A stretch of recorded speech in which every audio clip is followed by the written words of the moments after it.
What is the fast of the 10th of Tevet? It's called betevet, and it's usually around the end of December, beginning of January. It is one of the 4 fasts that the rabbis established in memory of the destruction of the Beit HaMikdash, the temple. The mention of betevet is actually the earliest of all fasts. The prophet Jeremiah says that on this day, Nebuchadnezzar, the king of Babylon, set siege to the city of Jerusalem.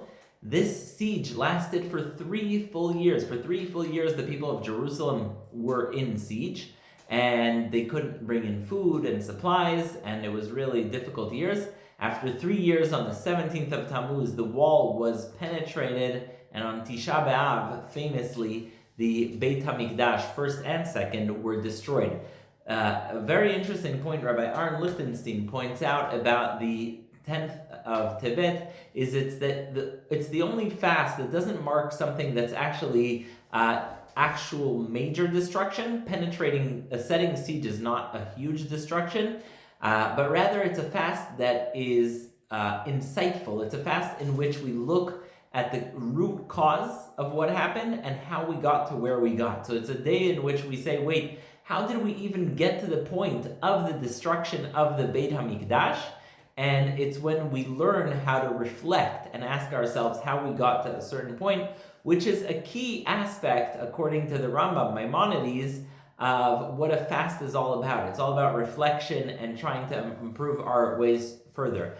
The rabbis also note that there are 2 other sad events that we fast and are commemorating on the 10th of Tevet, and that is the death of Ezra. Ezra the scribe, the person who helped the Jews come back from Babylon and establish themselves in the land of Israel according to the Torah way. He died on the 9th of Tevet, but because it was so close, they just combined it in the 10th of Tevet.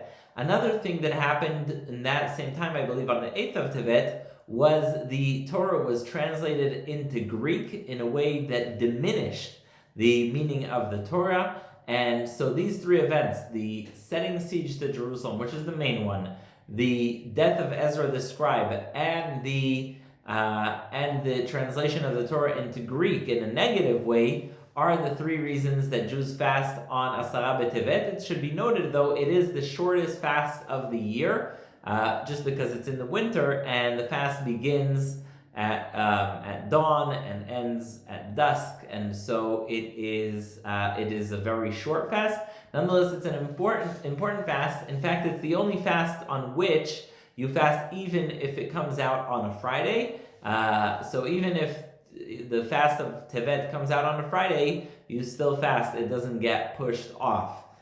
So that is the fast of Tevet. Later on, in 1950, the Chief Rabbinate of Israel also added this day as the day for people to say Kaddish, the memorial prayer for someone who died, for anyone who died in the Holocaust, because the custom is to say Kaddish on the day that someone passed away, the Yortzeit, and many people after the Holocaust did not know when their relative passed away. And so the Chief Rabbinate said that anyone who doesn't know when their relative died should say Kaddish on the 10th of Tevet, which is why it also came to be known as Yom HaKaddish HaKlali, the day of the general Kaddish. May we see no more sorrow and learn the lessons of the past, and may this day turn, as the prophet himself says, into a day of joy and celebration with the coming of Mashiach.